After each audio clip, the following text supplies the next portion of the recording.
আজকের দিনে বিচারপতি অভিজিৎ গঙ্গোপাধ্যায়ের নাম ডাক কোনো সুপারস্টারের থেকে কিছু কম নয়। আর এবার এই জাঁতরেল বিচারপতির বিরুদ্ধেই সুপ্রিম কোর্টের প্রধান বিচারপতির কাছে পৌঁছলেন তৃণমূল কংগ্রেসের ছাত্রনেতা। শীর্ষ আদালতের কাছে তৃণমূলের নেতার আর্জি অবিলম্বে সংবিধানের 124 ধারা প্রয়োগ করা হোক। তৃণমূলের এই ছাত্রনেতার নাম সুদীপ রাহা। তিনি তার বয়ানে বলেন, বিচারপতি অভিজিৎ গঙ্গোপাধ্যায় নানা সময়ে নানাভাবে রাজ্য সরকারের বিরোধিতা করেছেন। একটি নির্দিষ্ট দলের হয়ে কথা বলার অভিযোগ রয়েছে তার বিরুদ্ধে।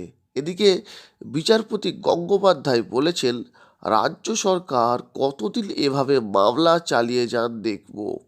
প্রসঙ্গত উল্লেখ্য, এর আগে সাল 2023-এ একটি বেসরকারি সংবাদ মাধ্যমে উপস্থিত হয়েছিলেন তিনি। সেখানেই প্রথমবারের মতো তৃণমূল কংগ্রেসকে নিয়ে খোলাখুলি সমালোচনা করে বসেন, যার জেরে বেশ ভালো রকম আলোড়ন শুরু হয় রাজ্য জুড়ে। তার করা মন্তব্য বলে শুরু হয় কাটাছেঁড়া। একজন বিচারপতির কি এই মন্তব্য করা উচিত, তা নিয়ে শুরু হয় নানান জল্পনা। যদিও তাতেও থামানো যায়নি বিচারপতি অভিজিৎ গঙ্গোপাধ্যায়কে। নাম না করে একাধিকবার রাজ্যের শাসক দলের বিরুদ্ধে আঙুল তুলেছেন তিনি। আর কিছুদিন আগে সন্দেশখালির ঘটনায় তো রীতিমতো বিস্ফোরক মন্তব্য করে বসেন।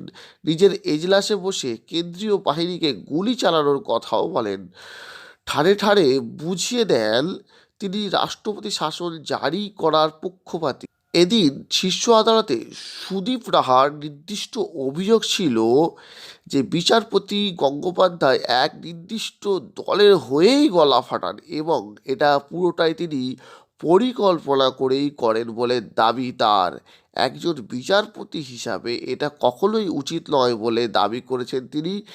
এখন দেখা যাক শীর্ষ আদালত কী সিদ্ধান্ত নেয় এই বিষয়ে। তো প্রিয় দর্শক, বুঝতেই পারছেন যেভাবে বিচারপতি অভিজিৎ গঙ্গোপাধ্যায় নিয়োগ দুর্নীতিতে যে ধরনের কাজ করছে, রাজ্য সরকারের যে দুর্নীতি, তাদের শাসক নেতাদের যে দুর্নীতি, যেভাবে মানুষ এবং শিক্ষার্থী যারা যোগ্য তারা যেভাবে রাস্তায় পড়ে আছে, সেই দিকগুলোকে লক্ষ্য রেখে প্রমাণের ভিত্তিতে যেভাবে কাজ করে চলেছেন, তাতে শাসক দলের মাথা ব্যথা কিন্তু দিনের পর দিন বাড়িয়েছে। এবং বিভিন্ন বিষয়ে বিচারপতি গঙ্গোপাধ্যায় কিন্তু একেবারে সামনে চলে আসছে রাজ্যের খাতিরে, মানুষের খাতিরে এবং আইনকে বাঁচাবার জন্য, মানুষকে বাঁচাবার জন্য। যেভাবে মানুষের ওপর অত্যাচার হচ্ছে, যোগ্য শিক্ষকরা রাস্তায় বসে আছে, মানুষের অধিকার মাটিতে মিশে যাচ্ছে, এই সমস্ত জিনিস তিনি সহ্য না করে কিন্তু একেবারে আইনের মধ্য দিয়ে যেভাবে মহান কাজ করেছেন, সেই কাজকে যাতে একেবারে বন্ধ করে দেওয়া যায়, তাকে হেনস্থাও বহুবার করা হয়েছে যাতে তাকে কোনোভাবে কাজ করতে না দেওয়া হয়। তো এই জন্যেই বারে বারে কিন্তু আক্রমণ চলছে তার উপরে নানানভাবে, নানান দিক থেকে। তো এখন দেখার বিষয় আদালত কী রায় দেয়। আপনারা কি মনে করছেন? আপনাদের মূল্যবান মতামত অবশ্যই আমাদের সঙ্গে শেয়ার করবেন। সকলকে ধন্যবাদ।